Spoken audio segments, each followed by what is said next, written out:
We're all pretty familiar with Bluetooth audio. We use it in our phones, cars, remote controls. We use Bluetooth speakers. We stream audio with it. It's everywhere. But there are also latency and power issues when it comes to classic Bluetooth that could be improved. Now, you may have heard of BLE or Bluetooth Low Energy, often used to wirelessly communicate with IoT devices. Up until now, classic Bluetooth and BLE were kind of two separate animals. Well, in 2020, streaming audio was introduced to BLE devices using the LC3 codec, potentially supplanting classic Bluetooth audio. If you're a BLE nerd like me, you may be interested in the product I want to highlight today, the Nordic Semiconductor nRF5340 Audio Development Kit. It combines the typical BLE stack, however incorporates streaming audio along with the LC3 codec. With one dev kit configured as a gateway, it can stream very low latency audio to one or more additional kits configured as a headset. So I'll take you through an overview of the board, basic functionality, the software you'll need to install, and how to program the device. And we'll make a fun demo project using these two boards. For now, let's get into Bluetooth Low Energy audio.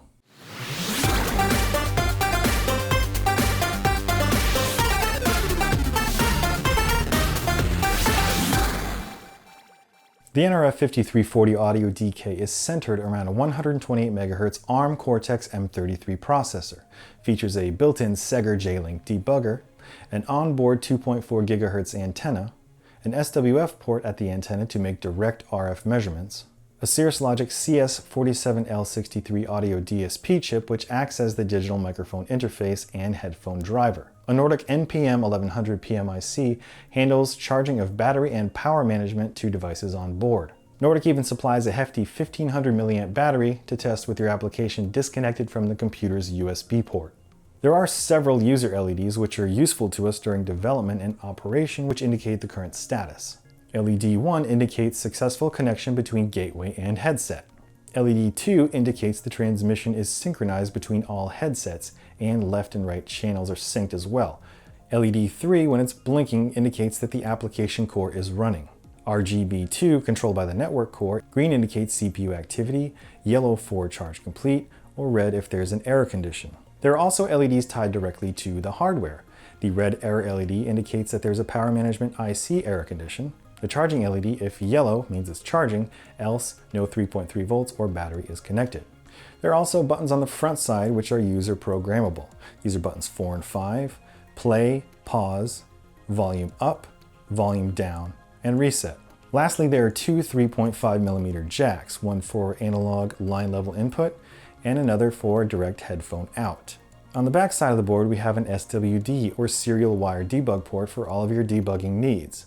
Adjacent to that, there's an SD slot in case additional storage is required. There's a connector for our lithium-ion battery, a USB-C connector for our programming and debugging, and also used for streaming audio when it's configured as a gateway device. There's also a large RGB LED for the application. Now, yellow from the factory indicates that it needs to be programmed. Green means that it's configured as a gateway. Blue indicates that it's configured as a left channel headset.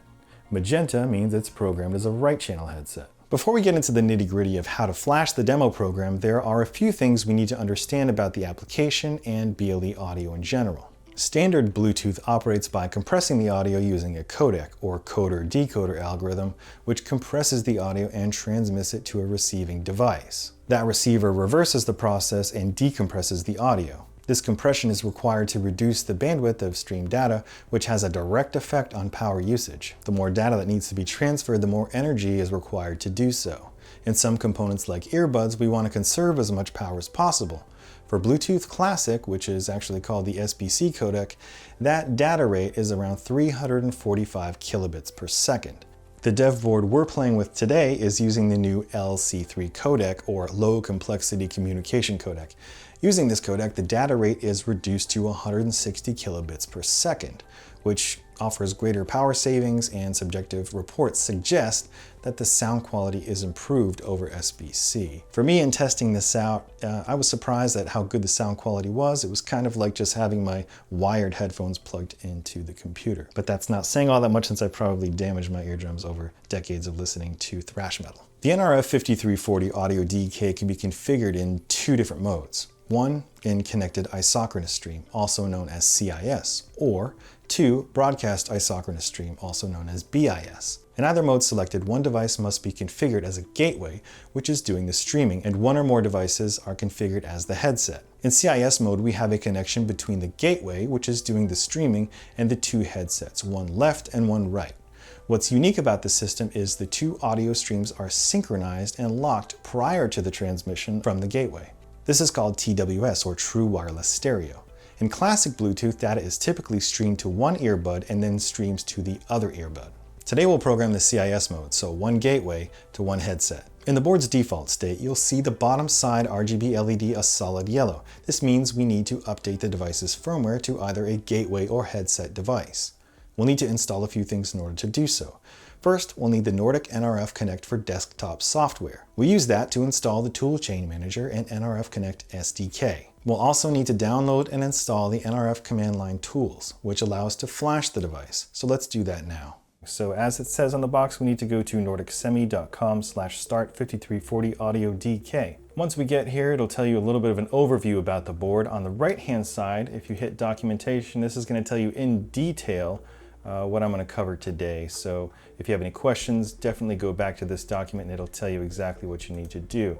Now, if we go down to development tools, this will tell us what we need to download. So I'm going to download the nRF Connect for desktop. We'll go ahead and hit downloads. Select the appropriate operating system, then click this exe file up here. And that will, of course, begin downloading. Then we'll head over to that download folder and double click to install. We're going to help Nordic improve their product, so I'm going to hit accept. And we're also going to install the Sega J-Link if it's not already installed on your system. So I'm going to hit next, agree. Defaults worked fine for me, hit install. Click finish.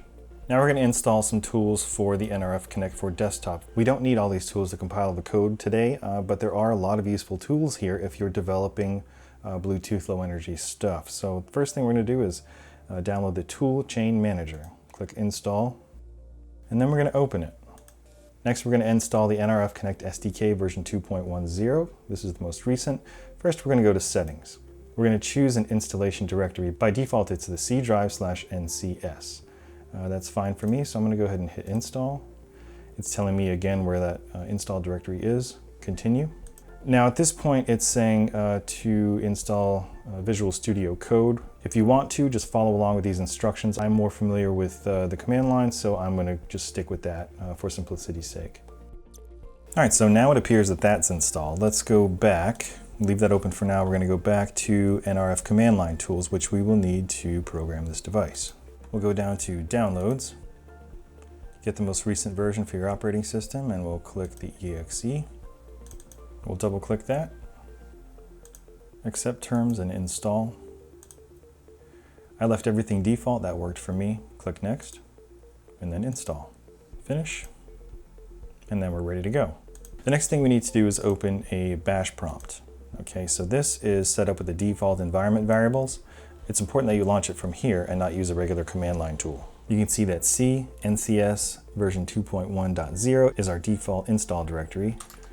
And Nordic's provided an install script, and we're going to navigate there now. If we go to nRF, you can see we have applications.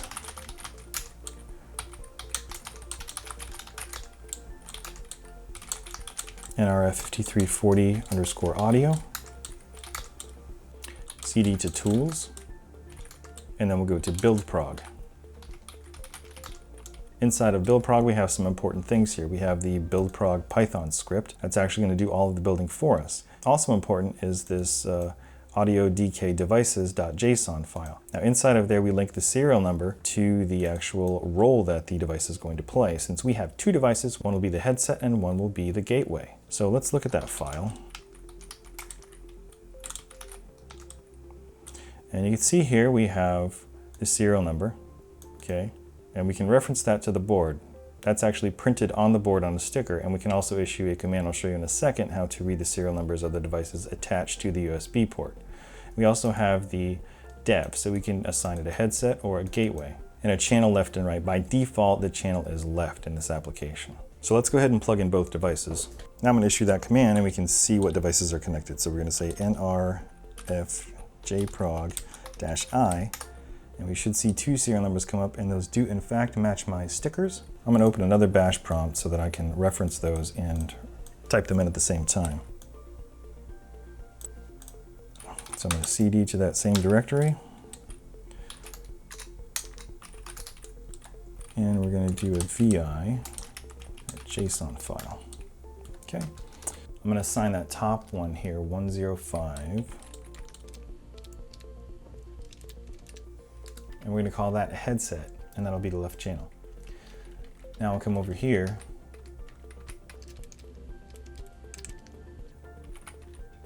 to this guy. We'll call that a gateway, and that doesn't need a channel. We'll leave this other one, serial number 1000, because it won't touch that, because it won't recognize it. X out of that, right, quit. So now we should be able to program the devices. Now when I did this the first time, I thought that I should not touch the network core at all, but you do have to program both the network and the application core coming from the factory.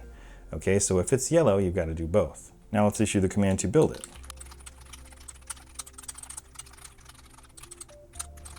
So we can build and compile in a single step on the command line, but let's look at all these parameters.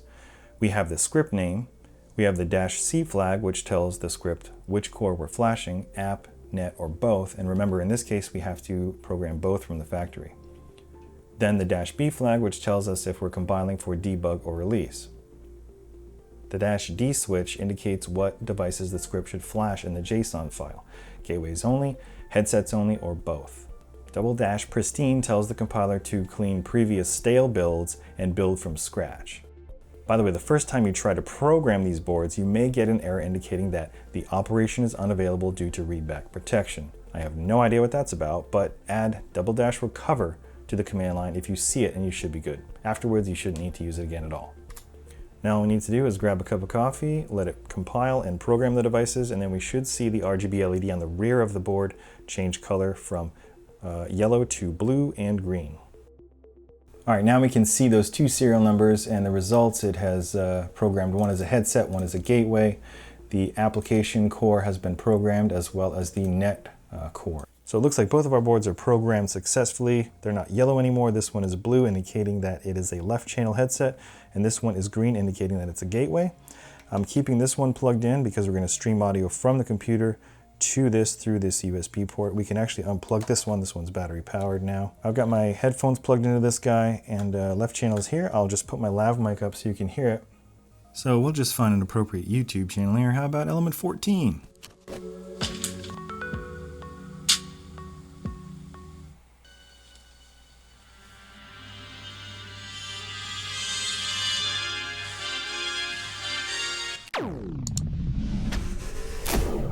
Do you like free stuff? You can join the Road Test program. You can get free dev kits, test equipment, and even online training courses in exchange for a detailed review. Join our Road Test program. Learn more at the link below.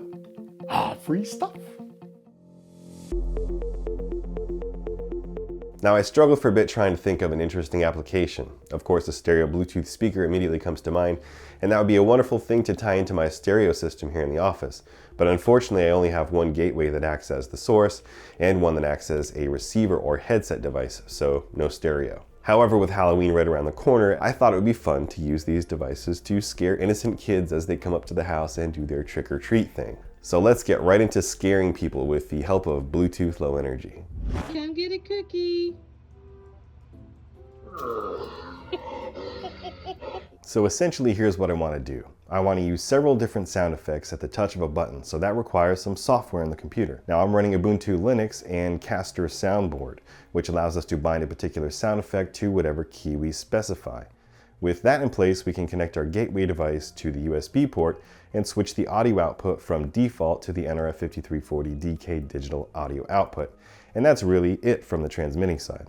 On the receiving side, I'd like everything to be battery powered. We're lucky in that the folks at Nordic Semiconductor provided everything we need to run the dev kit off a battery, so we're good there. The streamed audio is output to the headphone jack. Of course, that's not loud enough to scare anything or anyone, so I'm going to need to use an audio power amplifier to kick it up a notch. So I'm going to run this power amp from a 12 volt, 12 amp battery that I typically use to run my ham radio gear remotely. So I know it should run for a significant amount of time. But to get the most out of it, I'm going to use a Class D amplifier which offers high efficiency, trading off some audio quality which is inherent in Class D amps. Anyway, the amplifier chip is the 20-watt Maxim MAX9744. The modularized PCB comes from Adafruit. The link to this board is down in the description. Now this board has 2 channels intended for stereo operation. Obviously mono is good enough for what we're doing today, so I'm going to bridge the left and right channels at the input and use 2 speakers at the output. Honestly, I don't know if this amplifier allows one to bridge the output in order to use a single speaker, but with Halloween only a couple of days away, I can't afford to smoke this thing, so I'm just going to connect 2 independent speakers. Okay, so on the receiving side, we have our audio dev kit. The great thing about this is it has a power management IC, so it controls charging over the USB port over here. And they gave us quite a hefty battery to run this thing from, so it's as simple as just turning it on, and it'll synchronize with the transmitter, okay? And I'll show you how I'm going to connect this up. So this is a power amplifier we already talked about. The line level audio signal comes in through this terminal. 12 volts needs to be supplied from this guy to get the full 20 watts out per channel. And we have left and right channels here for the speakers. This is a Class D amplifier, so it sends a pulsed output, and we need the resistance of the speaker to reconstruct those pulses into an actual audible signal again. So we need the resistance or the impedance of the speaker in order to do that. I have 2 speakers that I'm going to use. One I use for ham radio, that's this Kenwood one. This is 40 watts, so that would be fine. However, the second speaker that I have here, I'm not sure the power rating of this guy, so we're going to combine them together. This is the lithium iron phosphate battery that I'm going to use. Super lightweight, 12 volts, 12 amp hours, and it uses Anderson power poles as the connector, so that's how these guys go together. I'm still on the fence, but a lot of people in the ham radio community, and I think the solar community, use these Anderson power poles as well. So, but let's start putting this together. You might be asking why I wear gloves in a lot of my videos, and I don't particularly like looking at people's fingers and cuticles. So I guess I kind of feel, why should I force people to look at mine? Okay, it should work. Now we need to connect our speakers. This is one channel. This isn't a hi-fi application, so I don't really care about the polarity or phasing. The good thing about this black speaker is that I can point it up. So if I put it on the ground, I can have it facing people. And my understanding is that this potentiometer will be soldered on. If it's all the way clockwise, then it's the loudest. So we want it to be the loudest possible. All right, so let's connect our battery. I heard a little click. Let's turn this on and see if we can get some scary sounds coming out of this speaker. So let's go through some of these sound effects. Number 1. So I should be able to play the other sound effects in parallel. So let's go for number 2.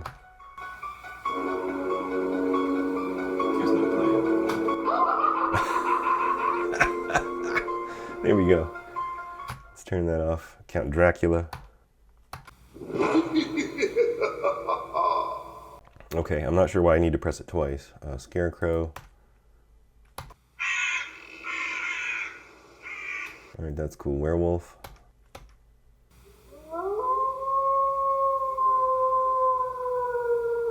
That'll work. Ghostly breath. Yeah, it's not that scary. Knock knock. Igor. So that's about it. I think I'm just going to tape all this stuff together. I've got this black felt that I'm going to cover the whole thing in so nobody sees it, and just throw it in the bushes, and we should be good to go. So I'm going to finish wrapping this up. We'll get all the computer and everything set up downstairs in front of the front door.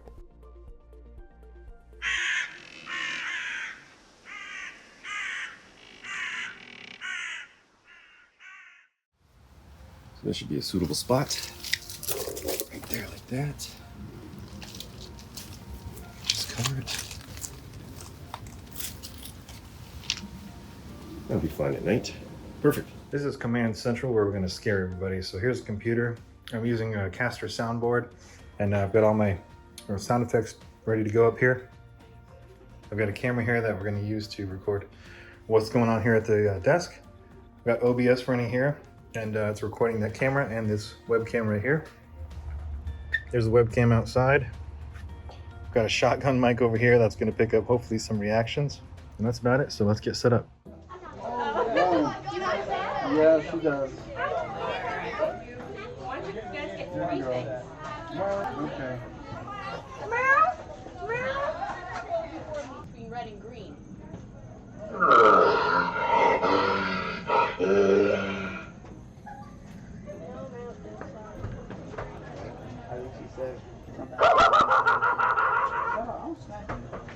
You guys look good. I called Sandy. I call Crow. I call Crow. We can't scare anyone tonight. Frank. There you go. Don't worry, I have my lightsaber with me. Oh, good. Thanks. Thank you. You're welcome. Nothing. Nothing. Nobody even flinched. I looked. It kind of got me. Okay. Yeah. Thank you for that. That's very sweet of you. Yeah, Thank you. that's awesome.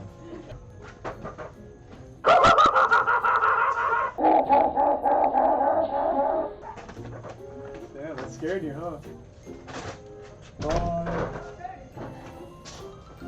Well, that's it for this episode. Even though we set off with two simple Bluetooth low energy devices, I think something cool came out of it.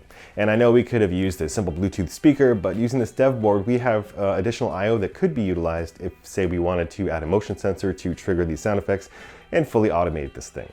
Anyway, that's a project for next year.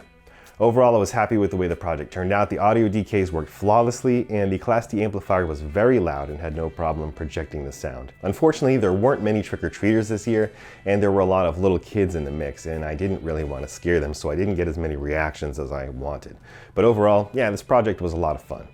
Now, I want to hear what kind of Halloween projects you've worked on in the past, so hit me up down in the comments, or even better, over at the community. The link is down below. That's it for me. I'll see you next time. Have a good one.